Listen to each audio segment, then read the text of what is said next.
Picture चालू करो बे। सुप्रिया जी, सवाल एक आपसे भी है। एक पुरानी कहावत है कि कहीं का ईंट कहीं का रोड़ा, भानुमति ने कुनबा जोड़ा। अब ये जो कुनबा जोड़ा है ये जुट पाएगा? क्योंकि जुटने से पहले ही दिल्ली में आपका बिखरता हुआ नजर आ रहा है। चुप कर बे कुत्ते। सबसे पहले तो मैं कुछ बातों का जवाब देना चाहती हूं। यहां पर युवा बैठे हुए हैं। जब इंडिया नाम बोला जाता है तो आपको क्या जहन में आता है?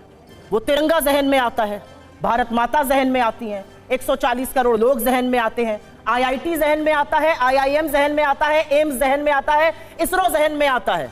इनको क्या जहन में आता है इंडिया के नाम पर? इंडियन मुजाहिदीन और गुलामी का प्रतीक ईस्ट इंडिया कंपनी। ये लोग बात करेंगे इस देश की, ये बात करेंगे इंडिया की, ये बात करेंगे भारत माता की। ये किसी की बात नहीं कर सकते हैं। इसलिए नहीं कर सकते क्योंकि ये मुद्दों की बात करने से घबराते हैं। आपने इनसे एनडीए पर सवाल पूछा, ये हमारा विश्लेषण बता रहे थे। मैं आपको छोटे से उदाहरण से ही बता देती हूं। 2 महीने पहले मोदी जी ने, आप सबने सदन में देखा होगा, 2.5-3 महीने पहले ठोकर सीना क्या कहा था? एक अकेला सब पर भारी। लेकिन 38 लोगों की जरूरत पड़ गई। कुनबा तो यहां जोड़ा जा रहा है और उस 38 में से 24 के 0 सांसद हैं। उस 38 में से 7 का 1 सांसद है और 2 के 2 सांसद हैं। तो असलियत यह है कि उस कुनबे को जोड़ते वक्त 3 बातों पर माफी मांगी गई और आप सब लोगों ने दिखाया चैनल पर। बहस नहीं हुई वो अलग बात है। 3 बातों की माफी मांगी प्रधानमंत्री ने। क्या कहा? अगर 9 सालों में आपको मुझसे मिलने का वक्त ना मिला हो, अपने घटक दलों से कहा हमें माफ करिए। अगर एसपीजी ने आपको कहीं उपयुक्त बैठने की जगह ना दी हो, आप खड़े रह गए हो, तो हमें माफ करिए। और अगर कहीं कार्ड पर आपका नाम ना छपा हो तो हमें माफ करिए। ये 3 माफी तो आपको अपने कुनबे में मांगनी पड़ रही क्योंकि आपने उनका इतना तिरस्कार किया है। हमारी बातें मत कीजिए। मैं 30 सेकंड में एक बात कहना चाहती हूं। ये पहुंच गए इंडिया पर, ये पहुंच गए शाश्वत काल पर। 1947 में यह देश आजाद हुआ था। यहां एक सुई नहीं बनती थी। यहां का लिटरेसी रेट 18% था और लाइफ एक्सपेक्टेंसी 32 साल थी।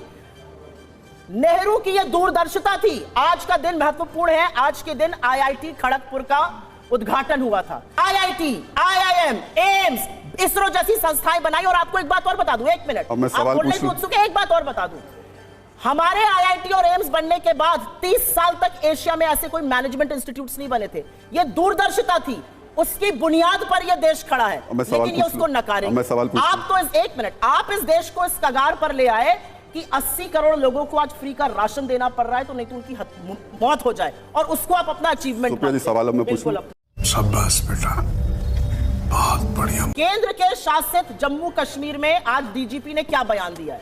डीजीपी का कहना है कि आतंकवाद से ज्यादा बड़ी समस्या आज की तारीख में ड्रग्स है। वहां पर हर 12वें मिनट पर जम्मू कश्मीर में एक ड्रग एडिक्ट अस्पताल के ओपीडी में आता है। यह हाल इन्होंने इस देश का कर दिया है। इन्होंने इस देश का यह हाल कर दिया है कि सुप्रीम कोर्ट ऑफ इंडिया, और ये मैं सुर्खियां अखबार की दिखा रही हूं, सुप्रीम कोर्ट ऑफ इंडिया केंद्र की सरकार से और गुजरात सरकार से पूछता है कि बिल्किस बानो के अपराधियों को आपने कैसे, चलिए आपके सवाल का जवाब देश बना दिया इन्होंने। कौन है ये लोग? कहां से आते हैं? आप कहते कहते बड़ी सारी बातें कह गए। इस हफ्ते, इनफैक्ट लास्ट हफ्ते जब पार्लियामेंट चल रहा था, CAG नाम की संस्था का आपने नाम सुना होगा, कंट्रोलर एंड ऑडिटर जनरल, सरकार के सारे खर्चे की निगरानी करती है, नियंत्रण करती है, उसका ऑडिट करती है। उस संस्था ने 1 नहीं 2 नहीं 7 घोटालों का पर्दाफाश किया है मोदी सरकार में। ये कहते हैं रिपोर्ट ही गलत है। रिपोर्ट हमारे घर में थोड़ी लिखी गई है, रिपोर्ट भारत के सदन के पटल पे रखी गई है। करिए वहां पर डिस्प्यूट। घोटाला है भारतमाला प्रोजेक्ट में। द्वारका का एक्सप्रेसवे, ये सुनिएगा, बड़ी इंटरेस्टिंग बात है। द्वारका का एक्सप्रेसवे बन रहा था, 18 करोड़ प्रति किलोमीटर पे बनना था। बना कितने पे आपको पता है? 250 करोड़ प्रति किलोमीटर पे। 1 मिनट, आप बातें बता रही हैं, वो 2 किलोमीटर में मंगलयान पहुंच गया, उतने में हमने 2 किलोमीटर। 1 मिनट रुक जाइए, कुछ आ चुका है, सबको पता है। अरे उन लोगों को भी पता करने दीजिए। जनता जागरूक है। जली ना, तेरी भी जली ना। देश की जनता जागरूक है, पर आप मेरा सवाल का जवाब नहीं दे रहे। मुझे दिक्कत इतनी है कि आप मेरे सवाल, हम 2 ही लोग हैं, सवाल पर आओ। आ तो जाइए भाई। जिस CAG का नाम सुन के 2014 के पहले मिर्गी के दौरे आने लगते थे टेलीविजन एंकर्स को, पेपर फेंक फेंक के शोज होते थे, आज उस पर चर्चा ही नहीं हो रही है। सुई पटक सन्नाटा है। बताइए तो सही कि जितने में मंगलयान पहुंच गया उतने में 2 किलोमीटर सड़क आपने बनाई। आपका जवाब ले लीजिए, टिकट लगाइए उस सड़क पर। बिल्कुल आपके सवाल का जवाब ले लूंगा। आपने मुझसे मेरे गठबंधन के बारे में पूछा और वो सवाल जरूरी है। मुझे ऐसा लगता है कि हम एक थान के कटे लोग नहीं हैं। हमारे आपसी मतभेद जरूर हो सकते हैं, लेकिन हमारा एक विजन है। और वो विजन क्या है कि हम सब इस देश के संविधान में यकीन रखते हैं और उसी से एक प्रश्न निकलता है। हमारा मानना है कि संविधान हर हाल में सर्वोपरि है। Prime ministers economic advisory council के चीफ हैं विवेक देबरॉय। उन्होंने एक लेख लिखा 15 अगस्त को और कहा 77वें स्वाधीनता दिवस पर कि भारत के संविधान को बदल देना चाहिए। यह कहां से बात आ रही है? मोदी जी के बहुत निकट माने जाते हैं, उनके आर्थिक सलाहकारों की सूची में सबसे आगे हैं, अध्यक्ष हैं prime minister economic advisory council के। क्या यह सरकार संविधान बदलने की कोशिश कर रही है? और अगर नहीं कर रही है तो खंडन करे, क्योंकि हम वो लोग हैं जो एक साथ खड़े हैं संविधान के लिए। हमारे आपसी मतभेद जरूर होंगे। कई राज्य ऐसे हैं जहां पर कोई पार्टी बड़ी है, वहां पर हम बैक सीट लेंगे। कई राज्य ऐसे हैं जहां पर हम बड़े हैं, दूसरी पार्टी बैक सीट लेगी। मैं आपके ही सवाल का जवाब दे रही हूं। आम आदमी पार्टी से आपकी बातचीत हो पाएगी? हम मालूम है तेरे बाप को मत सिखा, चल। यही स्थिति आपको बंगाल में भी देखने को मिल रही है, जहां सीपीएम और ममता बनर्जी कुछ ऐसी ही स्थिति और इससे ज्यादा जूतम बाजार तो एनडीए में चल रहा है। चाचा भतीजे में चिराग पासवान को ले आए, चाचा जी नाराज है, कह रहे हैं किसी की औकात है मुझे हाजीपुर से ना लड़ने दे। विरोधाभासों से भरे हुए हैं। एक गुट को रखा है, उसके दूसरे घटक दल को ले आए। मेरा अपना मानना है कि अगर आपका विजन, बड़ा विजन क्या है, उस पर आप राजनीति करना चाहते हैं तो अब मैं आपसे यही अगला सवाल पूछ रहा हूं कि इंडिया के 5 बड़े मुद्दे बताइए, देश देख रहा है आपको, जिस पर आप चुनाव लड़ेंगे। 5 बड़े मुद्दे। संविधान, हर हाल में संविधान को सुरक्षित रखना, उसको सर्वोपरि रखना, हर हाल में लोकतांत्रिक संस्थाओं को, जिनको इन्होंने भाजपा का फ्रंटल बना दिया है, चाहे वो ईडी हो, सीबीआई हो, इनकम टैक्स हो, उनको सर्वोपरि इंडिपेंडेंट ऑटोनोमस रखना। महंगाई पर बात करना, आप मुनाफाखोरी नहीं कर सकते हैं अगर देश के लोग महंगाई से त्रस्त हैं। आपको पेट्रोल, डीजल, एलपीजी गैस के दाम घटाने चाहिए, आप नहीं घटा रहे हैं। बेरोजगारी इस देश का चौथा मुद्दा। मैंने लोकतांत्रिक बात करी, संविधान की बात करी, महंगाई करी, बेरोजगारी की बात करी। चौथा मुद्दा, इस देश में रोजगार इशू नंबर 1 to 10 है। अगर हम अपने युवाओं के लिए रोजगार के अवसर नहीं बढ़ा रहे, 2 करोड़ का वादा किया था, 70,000 पर्चियां बांट रहे हैं, यह असलियत है। और 5वां बड़ा मुद्दा है, जिस नफरत के बाजार को ये पनपा रहे हैं, जिन बिट्टू बजरंगियों और मोनू मानेसर को ये पनपा कर नफरत की आंधी चला रहे हैं, उसको थाम देना और मोहब्बत की दुकानें। चलिए नाइस। मैं इसका जवाब दूंगी। इन्होंने 5 मुद्दे गिनाए थे, पहले उस पर बोलूंगी। आप मेरे सवाल को पीछे कर देती हैं नहीं, हमेशा। उनकी बात आप हमेशा मेरे मुद्दों को मेरी बात का जवाब देने दिया तो मुझे मैं दूंगा ना, बिल्कुल, पर आप मेरे सवाल को इसका मतलब पीछे बीच में ना बोल। आप इनके सवाल पे दे दीजिएगा जवाब, पर पहले मेरा दे दीजिए, उसके बाद उन्होंने जवाब दिया था तो क्या कहा था? मेरी बात का जवाब देंगे, फिर आपके सवाल का जवाब दे देता। आपने उस पर ऑब्जेक्शन नहीं किया, फिर आप कहते हैं मीडिया से हम तल्ख चलिए, क्यों कहते हैं? 3 बार 5 चीजें बोली, 5 चीजें बोली। विकास उसमें से एक बोला। विकास करेंगे अपने मित्रों का, अडानी का, अंबानी का। विकास उनका होगा, विकास आपका नहीं होगा। राष्ट्रीय सुरक्षा की बात आप किस मुंह से कर रहे हैं? चीन आपके घर में घुसकर बैठा है। चीन की वजह से पेट्रोलिंग पॉइंट्स को बफर जोन बना लिया, स्ट्रेटेजिक पॉइंट से पीछे हो गए। चीन पर बोल दिया कोई घुसा हुआ नहीं है। 20 गलवान में शहादत के बाद आपने चीन का व्यापार $100 बिलियन ट्रेड डेफिसिट कर लिया। मणिपुर में हिंसा है, आज हिंसा भड़की और 2 लोगों की मौत हुई है। चिंगारी मिजोरम पहुंच गई। दिल्ली से 1 फलांग की दूरी पर हरियाणा और वहां पर गुरुग्राम तक में हिंसा हो रही है, दुकानें जलाई जा रही हैं, लोग घर छोड़कर भाग रहे हैं। आप राष्ट्रीय सुरक्षा की बात करते हैं। आपने कहा आत्मगौरव। महाकाल कॉरिडोर का नाम ना लीजिएगा प्रभु। एक आंधी आई थी और आपका भ्रष्टाचार ऐसा था कि 16 मूर्तियां उस आंधी में टूटकर ध्वस्त हो गई। ये आपके जैसे फर्जी जो धर्म के ठेकेदार बनते हैं, उसमें भी पैसा बना लिया। हे भगवान, ये क्या हो रहा है? मेहरबानी करके मुझे समझाइए, मेरी समझ में कुछ नहीं आ रहा है। आपने मुझसे सवाल पूछा इन बयानों पर। दिग्विजय सिंह जी ने क्या कहा? जो कोई भी गुंडागर्दी करेगा या कानून को अपने हाथ में लेगा, हम उसके खिलाफ एक्शन करेंगे। हमारी कर्नाटक की सरकार को अगर लगा कि बजरंग दल के चलते वहां पर औरतों के साथ, महिलाओं के साथ गुंडागर्दी होती है, बदतमीजी होती है, तो उन्होंने कहा हम बैन करेंगे। मध्य प्रदेश की हमारी लोकल यूनिट को लगता है कि बैन करने की जरूरत नहीं है, और अगर वो कुछ गुंडागर्दी करेंगे तो वो बिल्कुल एक्शन लेंगे। मैं तो कह रही हूं ना, हम यहां पर ना मोनू मानेसर के प्रवक्ता बन जाते हैं, रुक जाइए, ना बिट्टू बजरंगी के बन जाते हैं, ये बन जाते हैं। लेकिन इन लोगों को एक बात याद रखनी चाहिए, ये जो नफरती चिंटू को लगता है कि ये खड़े होंगे। बिट्टू बजरंगी को सबसे पहले डिसोन वीएचपी ने कर दिया, नूपुर शर्मा को सबसे पहले डिसोन इन्होंने कर दिया, राजा सिंह इनका सांसद तेलंगाना में था, नफरती बयान दिया था, उसको डिसोन कर दिया। दूध की मक्खी की तरह से नफरती चिंटू निकाल दिए जाएंगे जब इनका काम खत्म हो जाएगा। जी, अरे हम तो फकीर आदमी हैं, झोला लेके चल पड़ेंगे जी। और दिग्विजय सिंह के बयान से आप सहमत हैं? हाँ या ना में मुझे जवाब दें। मैं तो कह रही हूं, जहां पे गुंडा एलिमेंट होगा उसको बिल्कुल बैन करना चाहिए। आई थिंक लोकल लीडरशिप, हम कठपुतली नहीं चलाते हैं। हम गुजरात में 2-2 मुख्यमंत्री, उत्तराखंड में 3-3 मुख्यमंत्री कठपुतली से नहीं बदलते।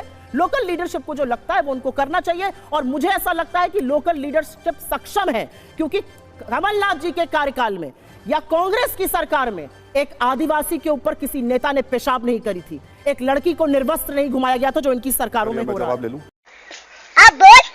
इसके बाद इनका आप जवाब भी दे दीजिए। सवाल ये कि आप बार बार चीन का जिक्र कर रही हैं। राहुल गांधी इसी वजह से, राहुल गांधी, मैं आता हूं आपके पास। राहुल गांधी इसी वजह से पैंगोंग में है। क्या है? राहुल गांधी इसी वजह से पैंगोंग में है आजकल, ताकि चीन के मुद्दे को और बड़ा बनाया जा सके। तो तुमको क्यों तकलीफ है? मुझे लगता है राहुल गांधी ने एक भारत जोड़ो यात्रा करी है, 4000 किलोमीटर कन्याकुमारी से कश्मीर तक पैदल चले हैं इस देश को जोड़े रखने के लिए। अजनबियों को गले लगाया है, लोगों के आंसू पोंछे हैं, महिलाओं का सशक्तिकरण देखने को मिला जब वो उनके साथ बेखौफ होकर चल रही थी। वो मैकेनिक से मिलते हैं, वो ट्रक ड्राइवर से मिलते हैं, वो स्टूडेंट से मिलते हैं। इनके राज में, ये रामेश्वर जी हैं, सब्जी बेचते हैं, आप सबने इनका वीडियो देखा होगा। इनके राज में रामेश्वर जी की भरी आंखें कहती हैं हमारी गुजर नहीं हो रही। राहुल जी उनसे मिलते हैं और उनके दिल में खुशी आती है। क्यों? क्योंकि कोई गरीबों की बात सुनने के लिए नहीं है। मैं एक बात इनसे पूछना चाहती हूं, आजकल बड़ा हॉट टॉपिक है, आप लोग भी इस पर दिखा रहे थे, मैं देख रही थी थोड़ी देर पहले। एक अन अकेडमी नाम की संस्था है, वो पढ़ाती है, वहां के एक टीचर हैं, उन्होंने शायद बच्चों से कह दिया कि पढ़े लिखे को वोट देना। पढ़े लिखे को वोट देने की बात करी थी, किसी का नाम तो लिया नहीं था। ये right wing, Bharatiya Janata party का सोशल मीडिया, उनके सोशल मीडिया के महाराष्ट्र के चेयरमैन सब मोदी जी को क्यों समझ लेते हैं? ये कौन सा चोर की दाढ़ी में तिनके वाली सरकार है भैया? काजोल ने बोला हमारे लीडर्स को पढ़ा लिखा होना चाहिए, सारी राइट विंग उसके खिलाफ खड़ी हो गई। हर बार जब कुछ पढ़ाई लिखाई पर बोला जाता है, शिक्षा पर बोला जाता है, अच्छाई पर बोला जाता है, बिना नाम लिए राइट विंग को यह क्यों लगता है कि वो आपके साथ है? क्या क्या कहना क्या चाह रहे हैं भाई आप? और असलियत यह है कि यह देश इन्होंने बना दिया है कि अन अकेडमी ने उस व्यक्ति को, सांगवान जो पढ़ा रहे थे, और कहा, और मुझे लगता है बच्चों को यह बोलना, अगर मैं इन बच्चों को बोलती हूँ बेटा पढ़ो लिखो, कुछ बनो, कुछ काम करो, अपना नाम करो, शिक्षित लोगों के साथ रहो, अच्छे लोगों के साथ वक्त बिताओ, तो मैं क्या गलत कह रही हूँ? उस व्यक्ति को नौकरी से निकाल दिया क्योंकि राइट विंग ने उसको बुली किया, राइट विंग ने प्रेशर बनाया। यह बना दिया आपने मेरे देश को। यह ट्रेन की बात कर रहे थे, आज की तारीख में अगर आप ट्रेन में जा रहे हैं और अगर एक भक्त से आपकी बहस हो जाती है और आपके विचार अलग हैं, तो एक आदमी खड़ा होता है, अपनी सर्विस बंदूक से आपका नाम पूछकर आपकी हत्या कर देता है। यह हुआ था अभी कि नहीं हुआ था? जयपुर की ट्रेन जो जा रही थी। मत भूलो कि भक्ति और पागलपन में अधिक अंतर नहीं होता। सांसारिक दृष्टि से देखो तो भक्त पागल ही जैसा दिखाई देता है। यह चंगा है कि जम्मू कश्मीर का डीजीपी आपसे चीख चीख कर कह रहा है कि ड्रग्स की समस्या वहां पहुंच गई है। यह चंगा है कि पढ़ने लिखने की बात करने वालों को आप बर्खास्त करा देते। क्या बना दिया आपने इस देश को? और आप बात करते हैं आत्मगौरव की। इस देश को 40 साल पीछे ले जाने का काम आपने किया है, उसके अलावा आपका कोई नो अदर अचीवमेंट है। यह असलियत है। आप जी कहेंगे, आप ये करेंगे, आप वो करेंगे, ये करेंगे, वो करेंगे। पढ़े लिखे तो आप भी हैं, पढ़ी लिखी मैं तो ये कह रहा हूं। अपने बच्चों को भी पढ़ाने की बात करते हैं। जब हम कहते हैं कि बेटा कुछ पढ़ लिख के बन जाओ, तो जब कहते हैं ना अगर नहीं पढ़ोगे तो ठीक नहीं बनेगा, आपको उसमें मोदी जी क्यों नजर आते हैं? किसी का नाम नहीं लिया जाता, मोदी जी का चेहरा आपको क्यों नजर आता है? उस बात का जवाब दे दीजिए। आपके लोग इतने उत्तेजित क्यों हैं? देखिए ना, सबके एक के बाद एक ट्वीट है, फेसबुक पोस्ट है, साक्ष्य के साथ बोल रही हूं, काहे मोदी जी का चेहरा नजर आने लगता है? ये चोर की दाढ़ी में तिनका है, क्योंकि आपको पता है आपके बारे में बात हो रही है। आपके बारे में मैं जवाब ले रहा हूं। ये कह रही हैं कि हमारे लोग बोलते हैं पढ़ी लिखी है ना, तो पढ़ के बताइए भाजपा का कौन आदमी बोला? भाजपा के सोशल मीडिया के हेड, भाजपा बताइए ना, भाजपा के कौन लोग बोल रहे हैं? पढ़े हुए बोलिए। आप 50 लोग सोशल मीडिया के हेड 50 लोग हैं, आप ये बोलने लगते हो। और दूसरी बात में सोशल मीडिया के हेड टर्म बोलिए। तेरा तो गेम बजाना पड़ेगा। सवाल सुप्रिया जी, मेरा सवाल, एक सवाल पूछा, उसका जवाब मेरा सवाल का एक नेता का नाम बता दीजिए। नहीं, कितने नेताओं ने बोला? आशुतोष दुबे आपके बीजेपी के सोशल मीडिया के महाराष्ट्र के हेड हैं। उन्होंने क्या लिखा है? Sangwan is saying this indirectly pointing to the prime minister of India. उन्होंने तो नाम ही नहीं लिया। आपकी चोर की दाढ़ी में तिनका क्यों है? क्यों आपके लोग ट्रेंड करा रहे हैं कि शटडाउन? ये क्यों करा रहे हैं? मोदी जी का कोई नाम नहीं लेता है ना, है कि संविधान में उनकी शैक्षणिक, नहीं एक मिनट, उनकी शैक्षणिक योग्यता क्या है? मैं एक मिनट, मेरा मानना है, मुझे बोलने दीजिए, सवाल पूछ लिया आपने, अब मेरा जवाब सुनिए। मेरा मानना है कि हमारा संविधान एक अंगूठा छाप व्यक्ति को भी प्रधानमंत्री बनने की अनुमति देता है। मुझे इसमें कोई आपत्ति नहीं है। मुझे क्रेडिट नहीं चाहिए। कोई कहता है बड़े झूठे होते हैं राजनेता, आजकल लोग बहुत झूठ बोल रहे हैं, अपने ऊपर क्यों ले लेते हैं? कोई कहता है जुमलों की बारिश होने वाली है आज, आप अपने ऊपर, मैंने एक दिन लिख दिया जुमलों की बारिश होने वाली है, आप मोदी जी को ऐसा क्यों? मैंने तो मोदी जी का नाम ही नहीं लिया था, मैं तो किसी शर्मा जी की बात कर रही थी। हर चीज अपने ऊपर ले लेते हैं क्योंकि चोर की दाढ़ी में तिनका है। मेरा मत है इस देश का संविधान सर्वोपरि है, मुझे कोई आपत्ति नहीं है, मुझे कोई आपत्ति नहीं है। मुझे ऐसा लगता है कि हार्वर्ड एजुकेटेड और अंगूठा छाप व्यक्ति इस संविधान को एक दिखता है, जिस संविधान को ये बदलना चाहते हैं इनके लोग बदलने पर संविधान बदलने की